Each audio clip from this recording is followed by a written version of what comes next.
Kali ini kita kembali lagi di wawancara khusus di live Facebook Tribun Lampung. Kali ini saya bersama dengan Kepala Dinas Perikanan Kabupaten Mesuji Bapak Triprianto dan juga Sekretaris Dinas Perikanan Kabupaten Mesuji Bapak Ardi. Ya. Sebelumnya saya ucapkan terima kasih Bapak sudah memberikan izin untuk dikasih kesempatan ngobrol di acara pada siang hari ini. Sebelumnya Bapak Riti dan Bapak Ardi mungkin bisa disapa juga nih para Tribuners yang ada di live Facebook Tribun Lampung.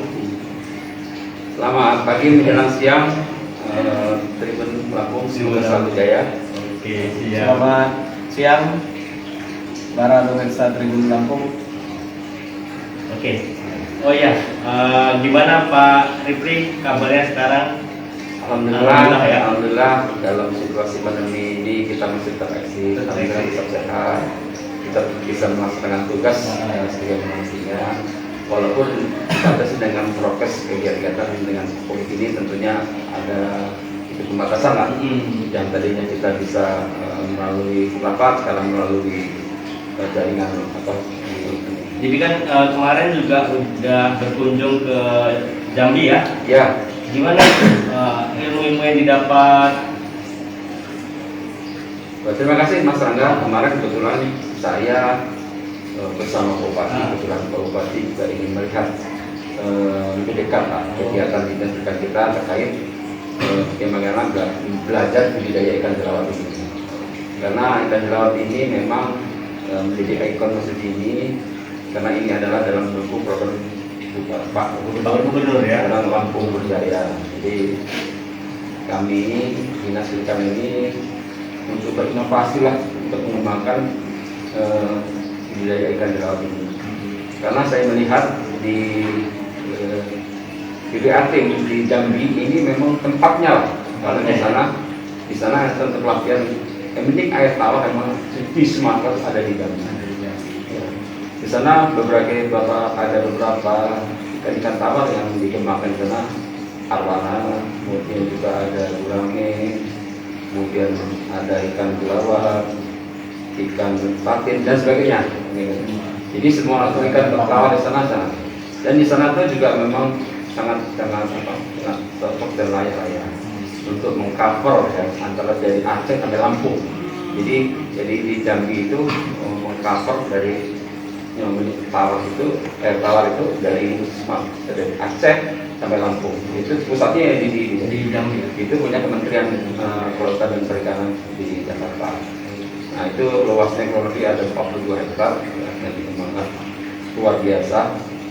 Nah inilah mudah-mudahan kami kemarin bersama Bupati bersama kawan-kawan kita yang muda-muda milenial untuk belajar mengembangkan ikan jerawat. Baik Bapak Ripri, kita sekarang udah mulai masuk ke daftar pertanyaan ya Pak ya. Ya siap. Di awal-awal udah bisa tahu kan Tribuners, kemarin Bapak Ripri ini ikut mendampingi anak-anak muda ya, di Kabupaten Mesuji untuk mengikuti pelatihan di Balai Perikanan Air Tawar ya, di Provinsi Jambi. Untuk pertanyaan pertama, Bapak Ripri dan Pak Sekretaris, di Kabupaten Mesuji ini kan memiliki potensi besar di sektor perikanan. Nah, untuk tahun ini seperti apa sih produktivitas hasil tangkap ikan di Kabupaten Mesuji? Terima kasih Mas Rangga. Memang Mesuji ini kita mempunyai potensial besar karena kita dilalui sungai yang cukup panjang dari Pelabuhan Batu sampai dengan ke Muara ya Pak, ke Laut Junta. Nah, kemudian juga kita mempunyai potensi rawa-rawa yang perlu dikembangkan. Kemudian juga kita punya bendungan umum juga banyak ya. Nah ini terkait hasil tangkap jenis ini, dulu Mesuji ini sangat jaya ikan endemik tawar seperti ikan jerawat, ikan belida, ikan mutaung, gabus ya, ini cukup luar biasa. Dan di akhir-akhir ini memang setahun-tahun ini belakang ini memang sangat kurang lah. Kurang ya. Artinya berkurang, artinya tidak seperti dulu. Kalau dulu mungkin ini karena hadirnya adanya perusahaan yang ada di sini sehingga menjemari sungai kita Kemudian juga pola tangkap masyarakat yang di sini masih menggunakan racun dan setrum. Ini yang jadi persoalan ini. Tetapi kami terus berupaya untuk mengedukasi kepada warga masyarakat sini supaya penangkapan itu harus ramah lingkungan, harus menggunakan seperti jari-jari dan sebagainya. Jadi kita saat ini sedang menggodok tersangka Perda tentang pengelolaan tadi pengawasan ya. Jadi kita sedang menggodok untuk disampaikan Perda ke Dewan untuk melindungi hasil tangkapan kita ini agar mereka taat pada. Kalau bicara dengan tahun-tahun lalu kan pasti memang menurun ya. Tapi kalau di tahun sebelumnya, misalkan ini sekarang tahun 2021, kalau tahun 2020 produktivitasnya gimana? Apakah memang masih sama aja? Atau Kalau memang meningkat? Kalau ini masih sama Pak. Masih sama. 3 tahun belakangan Masih sama. Artinya ya kita paling gabus ya. Gabus ikan tebak, kemudian ikan yang kayak yang biasa gitu. Artinya bukan seperti ikan Jawa atau yang itu, yang ikan biasa saja yang saat ini. Juga ya. Ya, artinya kegiatan tadi itu pola provinsi ini kan ada daya beli pengolahan ya, pengolahan ikan kita bagian ini kan menurun. Kayaknya daya beli masyarakat nih berkurang juga ya. Produk hasil yang di dinas usaha kita di pengolahan pengadil produk perikanan kita sedikit menurun lah, tidak seperti kita yang lalu. Kita sudah banyak produk-produk kita yang sudah bisa kita sajikan untuk kita jadi kita kembangkan lagi seperti terasi, kerupuk, dan ikan asap. Kemudian banyak lagi produk kita sana. Nanti masyarakat bisa lihat di bidang bisnis kita. Ya, itu produk ikan kita. Ini kita bicara ekosistem ikan ya di perairan Kabupaten Mesir. Kalau kita bicara tentang budidaya, nah kalau budidayanya sendiri produktivitasnya gimana nih? Dari Bapak Ketaris mungkin atau Bapak Rizky? Kalau budidaya saat ini kan kendala kita memang belum begitu maksimal lah masyarakat. Ya, masih ya bisa mengcover lah artinya, tapi belum maksimal. Karena apa? Karena terkendala SDM kita. Kemudian sarana di sana juga masih sangat minim. Tentunya dengan adanya kita ini kan tahun ini kita bentuk PTD. ya. Jadi kita tidak terikat lagi, mereka harus sama diri. Menurut PTD kan mandiri, artinya nanti mereka fokus gitu. Jadi fokus mengurus mengelola budidaya kita. Baik ikan gabus, kemudian ikan belawak ini, kemudian ikan nila, ikan lele, dan sebagainya. Artinya nanti dia ambil fokus kalau dengan adanya ini mereka akan Lebih fokus dalam artian membudidaya ya? Iya, jadi tidak selama ini kan tercampur dengan di bidang budidaya. Nah, jadi kalau dengan adanya ini kan mereka harus fokus ke sana. Kami jadi hanya mengawasi ya sejauh mana. Ya, artinya begini. Ketika ini jadi UPT ini kan mereka ada anggaran sendiri, jadi outputnya harus jelas gitu. Ya, jelas. Jadi anggaran yang diberikan terus outputnya apa? Sebetulnya dengan adanya UPT ini kan tentunya ada output yang lebih harus jelas gitu.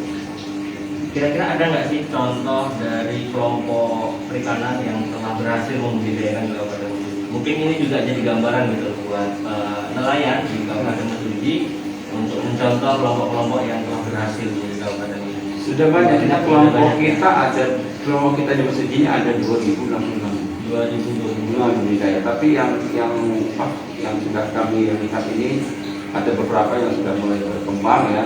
Seperti kemarin kita lihat di Chicago, kemudian juga di West Sedang ya Pak ya. Kemudian yang di timur, kemudian ada yang di SP9.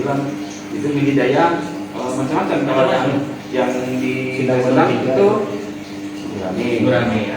Kalau yang di Chicago, jadi kalau yang di SD 4 atau Pangkal Mas Mulia itu gabus. Gabus. Kemudian di SD 9 yang ikan pati. Ikan pati. Ya itulah yang asik palingan. Jadi sebenarnya ada ini ya, ada bahan percontohan ya Iya. buat Nah, yang gabungan kebetulan yang kita bawa kemarin itu kan bapaknya yang kemarin yang nah, jadi anak-anaknya itu. Jadi anak-anak mereka ini nelayan. anak yang budaya ini. Jadi kan bapaknya agak tua, ya tapi anak itu dari kecil memang dia terus bapaknya. Nah, hari ini Pemberdayaan kita Nah, jadi makanya kita tarik dulu. Nah, nanti orang-orang ini lah nanti akan apa? Gabung lagi. Kira-kira untuk kelompok-kelompok budidaya ini yang menurut Bapak tadi berhasil lah ya.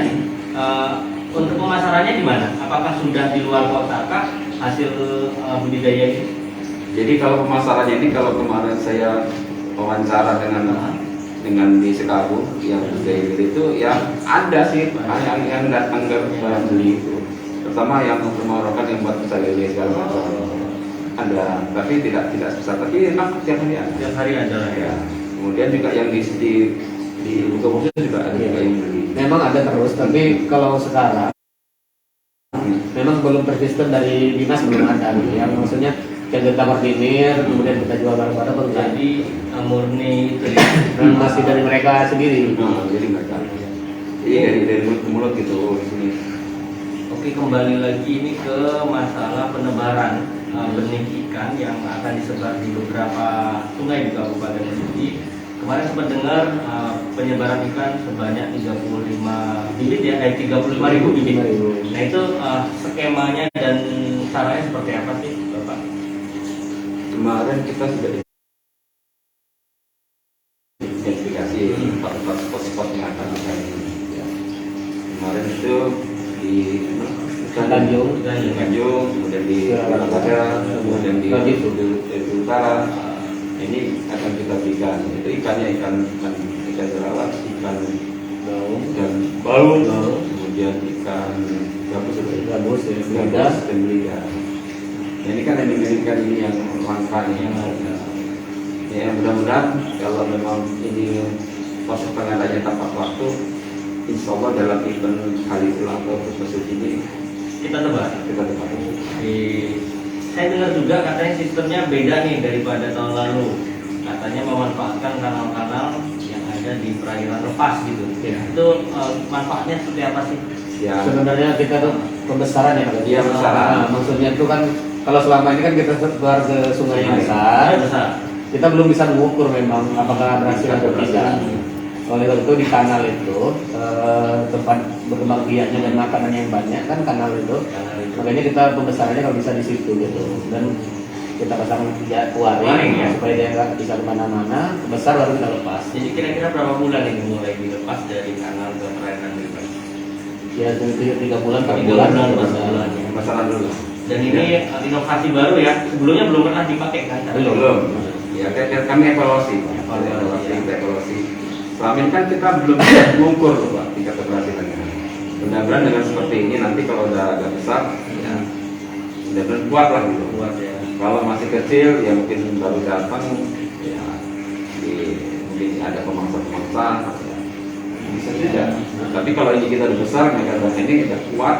Jadi itu para nelayan dan para masyarakat juga dilarang mengambil ikan Iya, sebar iya. di kanal-kanal itu ya. Harus mereka menjaga. Menjaga. Nah itulah artinya ya untuk dari mereka untuk mereka lah. Pemerintah hanya memfasilitasi. Tentunya peran masyarakat besar sih. Kalau kami dinas ini nggak mungkin kami terkait. Artinya masyarakat lah. Karena ini kan untuk masyarakat. Mereka juga ada yang memanfaatkan.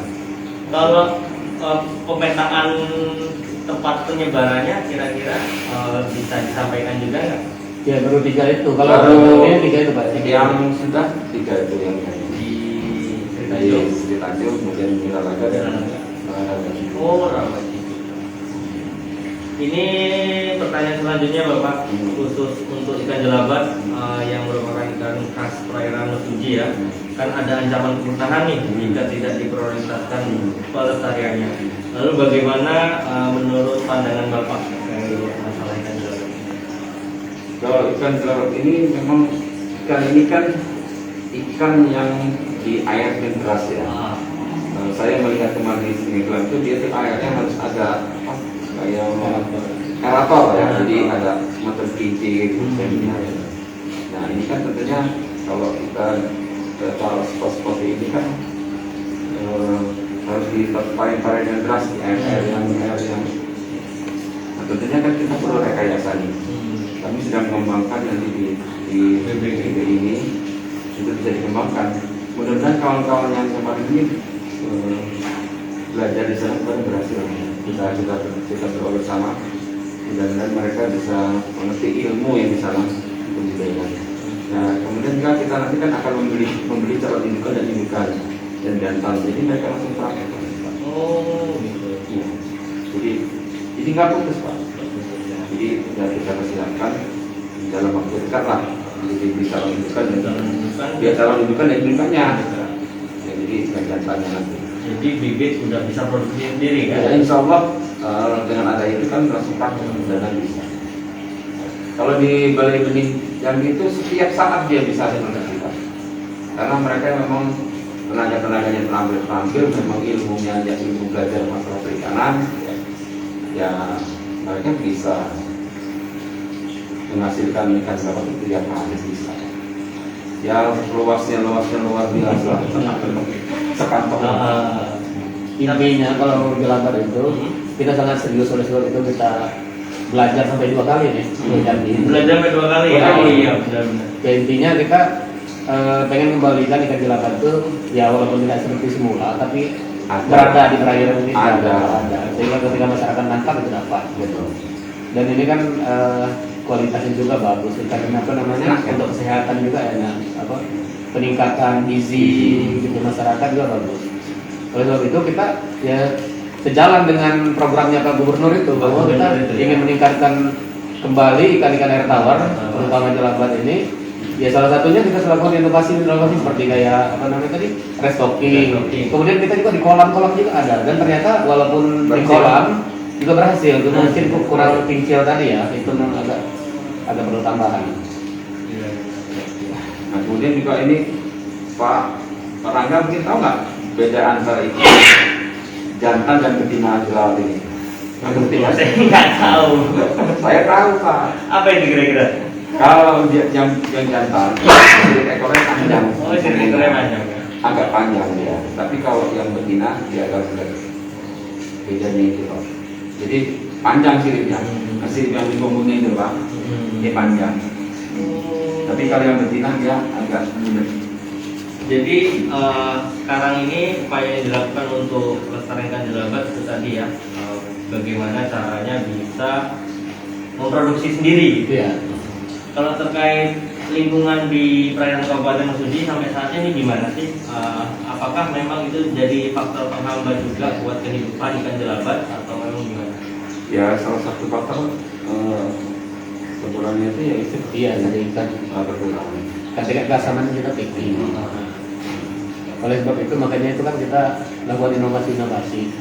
Misalkan jadi di kolam, kemudian di embung-embung gitu kan, itu yang mungkin tingkat keasamannya masih rendah gitu. Nah, dan kita juga lagi pelajari dengan tingkat keasaman yang sekarang di perairan Mesuji ini apakah hidup bisa berkembang biak atau tidak gitu. Kalau hidup misalkan, tapi berkembang biak atau tidak bisa atau tidak itu lagi di riset ya. Iya. Jadi kalau tingkat keasamannya ini memang dari dulu kah atau memang sebenarnya ada perusahaan ini ya kan pokok-pokok kan larinya ke situ. Jadi ini juga ada faktor pencemaran Masa, juga. Iya. cukup punya anjir ya. Jadi kalau di perairan Sungai Mesuji ini yang dekat-dekat perusahaan itu di daerah mana aja sih? Ya Sri Tanjung. Iya Sri Tanjung. Sampai ya TBR. Kemudian di Lambang. Kan airnya ngalir semua. Jadi kira-kira limbah apa sih yang dihasilkan dari perusahaan itu yang membuat sedikit mencemari lah ya? Jelas kan ini kan ada pabrik tapioka dan pabrik sawit ya. Ya pupuknya mereka. Oh, pupuk itu ya? Iya, jadi pupuk yang dari untuk perkebunan mereka itu plasma maupun inti. Yang buat sawit. Iya, betul. Jadi secara teknis itu tercemar di airnya atau gimana? Iya. Atau kan kalau hujan seperti Oh, airnya hujan. ada. Oh, gitu. Jadi kan di mata itu lebih juga. Jadinya. Apakah ada upaya untuk naturalisasi mungkin? Nah itu kan kemarin kita sudah coba dengan lingkungan kita. Iya. Itu mereka tiap tahun kan ada kegiatan seperti itu Pak, ngecek kandungan di sungai kita jadi supaya mereka di lingkungan hidup yang harus selalu ngecek Pak. Jadi kalau dari lingkungan hidup sendiri gimana itu? Udah Emang mereka setiap 6 bulan sekali. 6 bulan sekali. Iya. Pak dengan Pak Bambang. Yang terakhir ini Pak, soal cara tangkap yang tidak sesuai aturan ya, seperti menggunakan bom ikan atau petas lah atau setrum. Bagaimana pendapat Bapak terkait penangkapan hal tersebut? Ya kan gini Pak, yang dipermasalahannya kan hasil tangkapan kita ini bukan kita sendiri Pak. Tapi ada kabupaten provinsi Sumatera Selatan juga penangkapan di sungai kita. Kadang kalau di masyarakat kita ini sudah berupaya kita edukasi Pak ya, sudah berikan kita sosialisasi beberapa mas yang ada di desa-desa dan tangkapan harus ini. Tetapi kan kawan-kawan kita di masyarakat kadang-kadang juga diperingatkan, kadang-kadang mereka gak rasa. Kadang-kadang mereka juga mengeluarkan pistol. Oh, sampai ada yang mengeluarkan pistol? Ada yang kami juga yang dapat cerita dari mereka. Jadi Komnas kita. di komnas kita yang iya Pak kami sudah larang Pak, tapi kadang-kadang kalau itu marah, kadang-kadang dia itu persoalan kita. Jadi sungai kita ini tidak ditangkap oleh dua provinsi ya, Lampung dan Sumatera Selatan. Terus terutama kabupaten masih. Jadi ya artinya dua provinsi ya. Ini alasan masyarakat menangkap ikan dengan cara yang tidak sesuai aturan, itu faktornya apa sih Pak? Ya, Apakah kalau memang gini, ikan Pak. di perairan ini sudah sedikit makanya mereka malas gitu Ya, yang jelas karena sedikit ikannya, jadi mereka malas ya. Iya, jadi Cari ya, cara praktis jadi, ya. Pak, setrum aja kalau setrum kan, tapi kan kalau dengan setrum kan cepat. Nah. Tapi kan dampaknya mati semua. Mati semua, jadi Iya. ikan kecil-kecil juga Dari mati. anaknya yang ya selesai Selesai. kurang kalau dengan setrum. Kalau dengan itu kan salah tetap aman lah. Tapi dengan setrum itu dari induknya, dari anaknya, baik. Kalau yang selama ini udah dilakukan dari dinas perikanan ya sosialisasi itulah ya. Iya, sosialisasi. Ya kita terus berupaya lah kita terus memberikan materi kepada masyarakat dalam pola penangkapan ini harus sama lingkungan.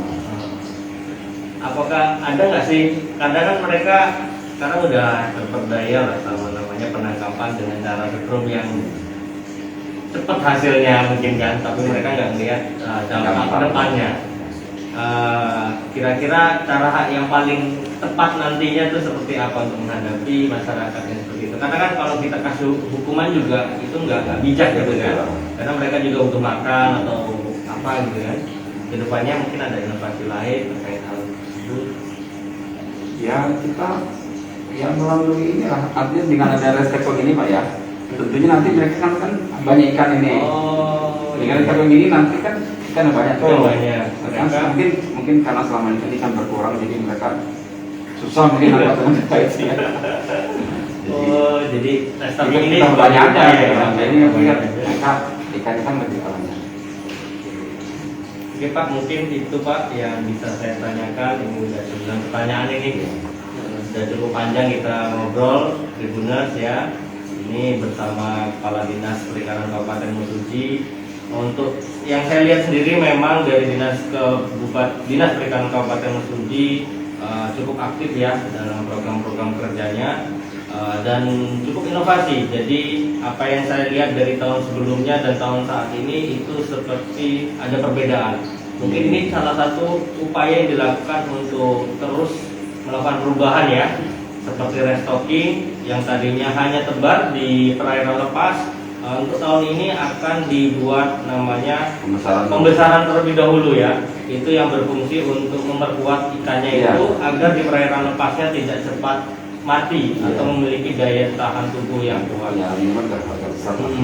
Lalu untuk ikan jelabat ini juga program prioritas ya dari Gubernur Lampung, dari Dinas Perikanan Kabupaten Mesuji sendiri telah mengupayakan untuk belajar di Balai Perikanan Air Tawar, budidaya air tawar, sehingga ini mungkin bisa memberikan nafas segar untuk ikan jelabat dapat berkembang di Kabupaten Mesuji.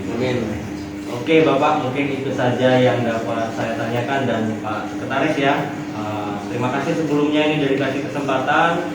Semoga apa yang jadi harapan buat Dinas Perikanan dapat berhasil di tahun ini maupun tahun akan datang. Ya, terima kasih Mas Rangga atas wawancaranya ini.